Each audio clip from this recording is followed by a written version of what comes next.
The Lord be with you. I'm Deacon Keith Fournier, and our first reading is taken from the letter of the Apostle Paul to the Ephesians. I, the prisoner in the Lord, urge you, therefore, to lead a life worthy of the vocation to which you were called, with all humility and gentleness and with patience. Support each other in love.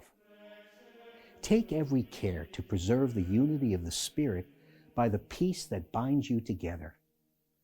There is one body, one Spirit, just as one hope is the goal of your calling by God. There is one Lord, one faith, one baptism, and one God and Father of all, over all, through all, and within all. In our response, from Psalm 24. To Yahweh belong the earth and all it contains, the world and all who live there. It is He who laid its foundations on the seas, on the flowing waters, fixed it firm. Who shall go up to the mountain of Yahweh? Who shall take a stand in His holy place? The clean of hands and pure of heart, whose heart is not set on vanities, who does not swear an oath in order to deceive. Such a one will receive blessing from Yahweh, saving justice from the God of his salvation. Such is the people that seeks Him, that seeks your presence, God of Jacob. A reading from the Holy Gospel according to St. Luke.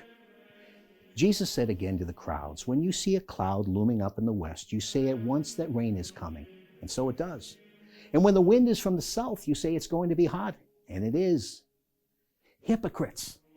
You know how to interpret the face of the earth and the sky. How is it you do not know how to interpret these times? Why not judge for yourselves what is upright? For example, when you are going to court with your opponent, make an effort to settle with him on the way, or he may drag you before the judge, and the judge hand you over to the officer, and the officer have you thrown into prison.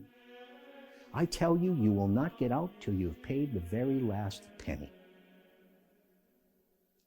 The Gospel of the Lord.